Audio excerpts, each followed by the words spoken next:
ազգային գործիչ, իրավապաշտպան Նաիրա Զոհրաբյանի հետ։ Տիկին Զոհրաբյան, ինչու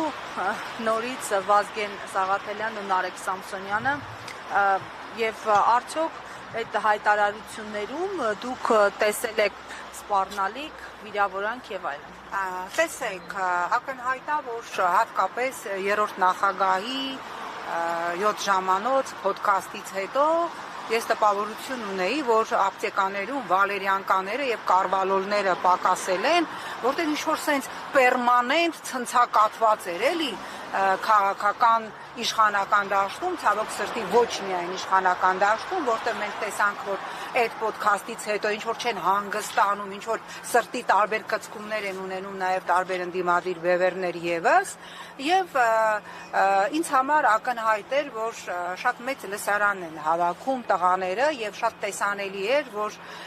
այդ հաղորդումը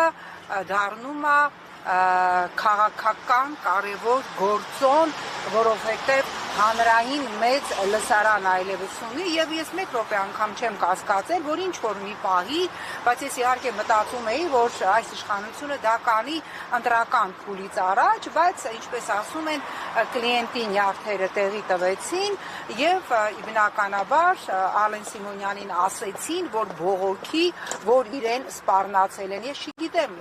կոնկրետ ինչ ձևակերպումն է Ալեն Սիմոնյանը ընկալել որպես սպառնալիք, բայց ես շատ սպառնալիքներ եմ լսել, օրինակ ԿՊ-ական падգամավորների շուրթերից նրանցից մեկը, ովի դեպքին падգամավորին խորհուրդ էր տալիս գնալ եւ սեռավարակի թեստ հանձնել, ուղակի սպառնած Էդգար Ղազարյանին լեզուն կտրել։ Մեկ այլը սպառնում էր ընդդիմադիր մեկ այլ գործչի գլուխը ջարդել։ Եվ մենք չտեսանք, որ այդ ամենը ունենան իրավական հետևանքներ։ Քիչ առաջ ես իմնի խմբագրակազմում էի, բնականաբար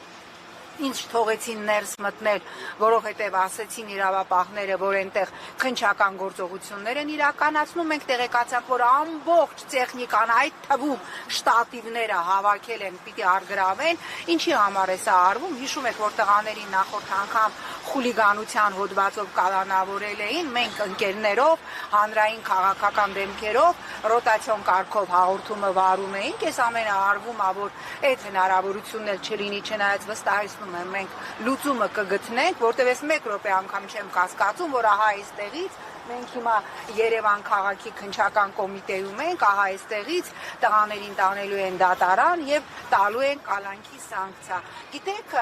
ես հոգնել եմ ամեն րոպե ասելուց, որ սա այլևս ավարտված բռնապետություն է եւ սրանք այս իշխանության վախերն են, այս այն ինչ որ հիմա կատարվում է, սենց բան չի եղել, որևէ իշխանության ժամանակ այսպիսի բան չի եղել, բամպերը լցված է քաղաքական կալանավորներով, Դավիթ Համբարձումյանին կալանավորում են 18 թվականի մի գործի համար, որտեղ 4 մեղադրյալներից 3-ը 4-ն էլ դատարանում ասել են, որ Դավիթ Համբարձումյանը մեղավոր չի եւ միջազգային կառույցները, որ սենց երկու աչքի փոխարեն երբ որ պետք է լինում 100 աչք ունեն, այս ամենը չեն տեսնում։ Դատարանում են սրբազանները, 3 սրբազան կալանավորված է, իդեպ 2-ը ունեն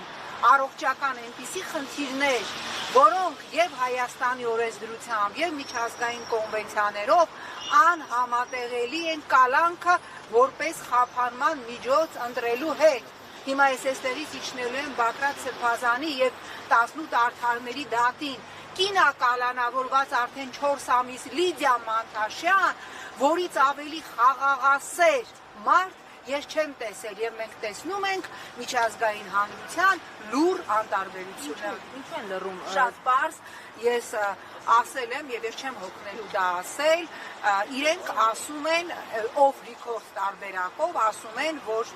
ինչ էլ անի Նիկոլա, եթե նույնիսկ ուղիղ եթերում մարդ գնդակահարի, դա ասել են անձամբ ինձ, եթե անգամ քեզ գնդակահարի, մենք ասելու ենք, որ այս գնդակը ուղղված էր Հայաստանում ժողովրդավարությունը պաշտպանելուն։